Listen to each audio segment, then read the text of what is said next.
The leakers have become the leaked upon. On Monday, more than 11,000 direct messages from WikiLeaks on Twitter were published by a journalist in California named Emma Best. And what these direct messages show us is that not only is WikiLeaks absolutely operating with a political agenda, but that there's also some pretty disgusting things that these people are saying amongst themselves that everybody probably needs to be aware of.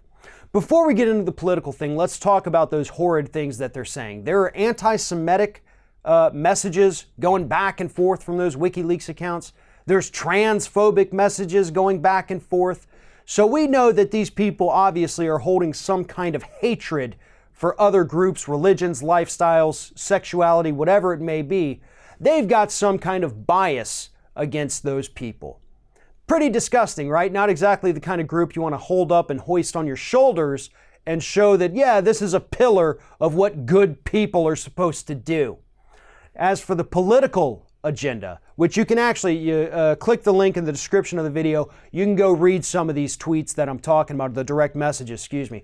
But the political stuff, they said absolutely that it would be in their benefit for the GOP to win in 2016. So we know that they wanted Republicans to win. They were working towards making Republicans win, and that's why they got into the DNC and released all those documents, right? So there we have it, right? Well, not exactly. As shady as WikiLeaks is, polls show that even after the release of those DNC emails, Hillary Clinton's poll numbers actually increased. Those emails that were released technically did not hurt her chances to win in 2016. They didn't help anything, but they certainly didn't hurt anything. So WikiLeaks was not exactly successful on that front. Where they were successful, though, has been in sowing discord among Democrats. You know, the Bernie side and the establishment side. WikiLeaks 100% deserves some kind of credit for fostering this divide that still exists today. And to be honest, though, it kind of should exist. We do need people on the far left trying to pull these establishment folks further left rather than letting the establishment keep moving the party so far to the center that they would actually be considered on the right. But back to WikiLeaks, because the plot thickens a little bit. A couple days ago, Glenn Greenwald with The Intercept, who has been known to work very closely with WikiLeaks over the years, announced that he was deleting 27,000 old tweets. 27,000, that's a lot.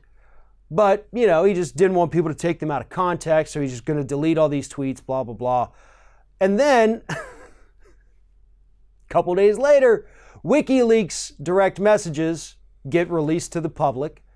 And it turns out a lot of them happen to, 100 or more actually, happen to reference Glenn Greenwald's tweets.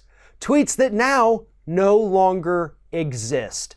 It's almost like Glenn Greenwald had advance notice that this was going to happen and was trying to cover his ass. These folks here, your Greenwalds, your Assanges, your WikiLeaks, they all have political agendas. And that's the big takeaway here. Some of what WikiLeaks has done has been great. You know, exposing some of the disgusting activities of the federal government, exposing the activities of the DNC isn't inherently horrible. It's the motive behind it, though. And that's what we need to be focusing on. WikiLeaks is not an organization that should be trusted. Just like every other organization on this planet, they have an agenda. And it is not an agenda that's in the best interest of the American public. They fell victim to their own ego, as did people like Glenn Greenwald. There's plenty of other folks out there who've done the same thing. But in this particular instance, these people who like to go out there with their holier than thou, America sucks mentality, they just got exposed as a bunch of frauds and hypocrites.